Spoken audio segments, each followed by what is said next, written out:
center Brittney Griner will not travel with the team on its upcoming 2-game road trip to Chicago and Indiana, July 30th to August 1st, to focus on her mental health. I think it's safe to say Brittney Griner is confusing everybody these days, but now it's just getting weird. A lot of people believe that Brittney Griner is the first male to play in the WNBA. After she shared that kiss and warm embrace with Kevin Durant, a lot of people thought she was going to bask in her femininity. I didn't know how they was going to react. So I just kind of took it all on myself. Like, I was just like, one day this ain't going to be the case. Kind of is like what I would tell myself. So, it looks like Brittney Griner just got slammed with a temporary ban by the WNBA, and this time it's not about performance, injury, or team conflict. According to multiple insiders, it's tied to something way bigger, a league-wide cover-up that she says she's done protecting. Brittney has been facing some backlash for weeks now after a fresh wave of conspiracies about her identity hit the internet. Allegedly, this prompted the league to take some actions against her, including keeping her benched till further notice. Oh, but Brittney is not about to let them get away with this, because guess what? It's more than just a ban. It's gotten political now, and Brittney is tired of letting the league throw her and other players under the bus to cover its own behind. But here's the catch. If Brittney goes through with her threat to expose what the WNBA is desperately trying to keep under wraps, it might flip the league on its head. So, what is Brittney's next move gonna be? Are we about to witness an expose on levels never seen before in professional sports history? But Liberty caught sleeping in a tough Brittney Griner. Okay, before we get into anything else, we have to talk about how this all went down because it seemed to come completely out of left field. The suspension wasn't announced with the usual press rollout, no post-game incident, no medical reason, no hint of what sparked it. Just a leaked internal memo and whispers from Phoenix Mercury staff that Brittney won't be traveling with the team. Naturally, fans were confused because her name wasn't in injury reports. She didn't look physically unfit, but she was suddenly off the court indefinitely. Not even 24 hours later, it was revealed that Brittney had allegedly confronted multiple league reps, and it wasn't pretty. She wasn't just mad at the ban, she was upset because she suspected that the real reason why she was getting the boot had nothing to do with team discipline and everything to do with what she knows and what she's threatening to leak. As you guys probably know, Brittney hasn't exactly had an easy run with the WNBA over the last few years. Between her detainment in Russia, the media storm surrounding her return, and the way the league capitalized on her as a symbol, she's been through it. But what most people don't see is what happened after her return. Sources say she was pushed into every PR campaign, every community outreach spotlight, and every brand partnership the league could throw her way. They painted her as resilient, powerful, recovered, but behind the scenes, that recovery wasn't smooth, and now it looks like the league may have gone too far trying to protect that image, even if it meant hiding things. I mean, there was times where I tried to like fit in, but I was like, this isn't for me because I don't like it. And honestly, like, screw what they think or what they want. Like, I was cool with being by myself at times. Like, I was cool doing my own thing. Like I was getting picked on, you know, voice a little bit different. I mean, I had girls walking up to me talking about just touching my whole chest, like, look, like she don't have a chest, like she a boy and all this stuff. Like I was going through that. Like I went through some really tough times. Parents had no idea. I'm internalizing all this. Like I would write, I would journal, and then I would burn it in the backyard because I didn't want nobody to see it, because I didn't want to talk about it with them, because I didn't know how they was gonna react. So I just kind of took it all on myself. Like I was just like, one day this ain't gonna be the case. Kind of is like what I would tell myself. And went through some little dark times, self-harm a little bit. When I was a kid, parents had no idea. They didn't find out about it until I wrote my first book, honestly. That's when my moms and dad found out about all that. Wow. Yeah. You know what? Now here's where it gets real. Sources close to the Mercury say that after her suspension, Brittney made a direct threat to go public with everything she knew about what folks are now calling a systemic cover-up inside the WNBA. She hasn't named names yet, but apparently it's connected to some hush-hush internal deals, player protection agreements, quietly swept disciplinary violations, and certain medical waivers that were allegedly never meant to see the light of day. But get this, the moment she said she's done protecting people who wouldn't protect her, that's when things inside the WNBA reportedly started moving fast. Now here's where things start to unravel. During Brittany's time rehabbing with the team behind the scenes, she allegedly started building a digital folder containing some explosive material. I'm talking emails between executives, injury treatment records, mental health documentation contradicting public statements, private audio from player rep meetings where sensitive policies were discussed, you name it. But she wasn't just gathering this intel out of love for journalism. It was for protection, and more importantly, leverage. And apparently, at least one of those emails flat out confirms that the WNBA altered its public-facing documentation of multiple player incidents, including one involving Brittney herself. But here's the real question. Why now? Why threaten to expose everything? What's motivating Brittney to make these threats now? Apparently, the straw that broke the camel's back came during a recent team media day. Brittney had been told she'd only need to do light interviews. But right before the cameras rolled, she was informed she'd have to read a prepared script, promoting a WNBA mental wellness campaign that she allegedly had nothing to do with. It was equal parts surprising and embarrassing, and Brittney wanted nothing to do with it. So she did the best thing she could to express her displeasure, stormed off the set, and refused to take part in post-shoot photos. To nobody's surprise, the suspension notice landed the next day. And now Brittney's camp is calling it retaliation, accusing the league of punishing her for refusing to play mascot again. But wait, it gets wilder. Some insiders believe the WNBA has been sitting on multiple internal violations involving medical exemptions and performance enhancers. Now, this might not exactly fall within the realm of illegal doping, but there are whispers of treatments given to select players without disclosure. And if this is part of the things that Brittney has evidence of in her tell-all folder, then it's more than enough reason for someone to want her silenced. However, what's even more interesting than the obvious bullying is the fact that none of Brittney Griner's teammates seem to be interested in swinging to her defense, at least not publicly. In fact, multiple Mercury players unfollowed Griner in the same 48-hour window. Two assistant coaches quietly untagged her in team posts. The more shady moves they make, the more it seems obvious that this is not a coincidence. It's damage control. Even worse is the silence from her team. The Atlanta Dream hasn't made a formal statement addressing this, and the head coach Carl Smesko straight up declined to comment when he was asked about it. I mean, the hope is that the X Factor gives her a ton of love. I mean, what she's did here and what she's meant to this organization and city is going to be hard to match ever, right? That she's one of one, and the hope is the X Factor gives her a ton of love. It's well deserved. BG's a special person. We'll be always be excited to see her.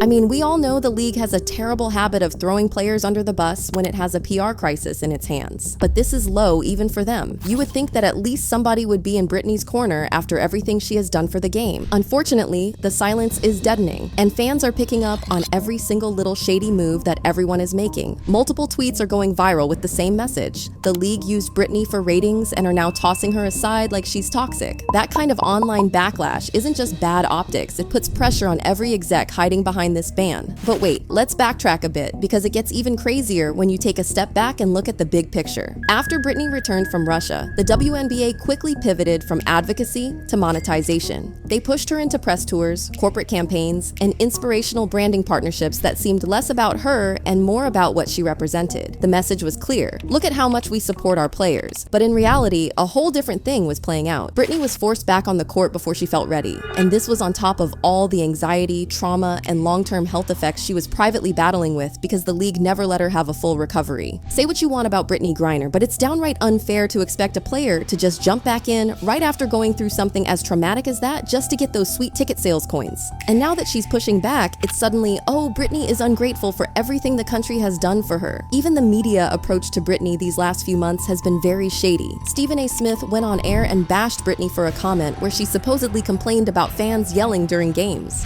Brittney Griner was in a Russian prison. You would think that somebody who is now free, back in America on home soil, would not have too much to complain about. Especially something like this. Fans in every sport. She described the fan. Yeah. It doesn't matter what sport you are. It doesn't matter what sport you pick. That's how fans act in every arena. In every arena. So, and then when you, clearly she's not remembering who they let out to get her back. The Merchant of Death. The Merchant of Death. An arms dealer that wanted to kill American citizens, according to the reports. That's who they let out for her.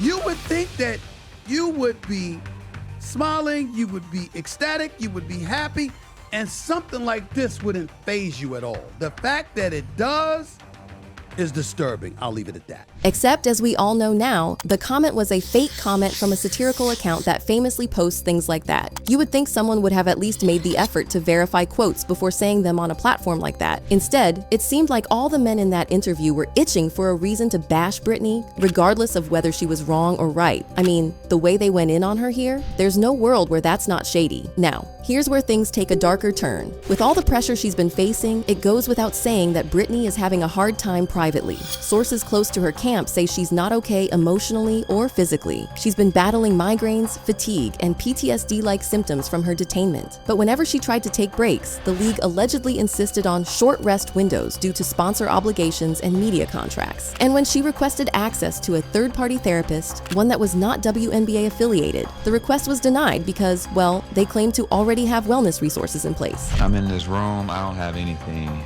Like, I have 2-3 shirts. I have my jacket, I got my sweats, I got my Nike. So you're still Oh yeah, you in regular clothes. I'm in regular. I didn't get a prison uniform until I actually made it to prison at the end of my trial. You haven't showered? No shower, no toilet paper, no toothbrush. Toilet in the room is a hole. It's feces, urine over everything. I have to take a shirt. I found a little rough piece, a little sharp piece of metal, so I could cut it. So I had the piece that I used to wipe my body with the sink water, and then I had a piece that I used to clean myself, and that's just what I had for first few days.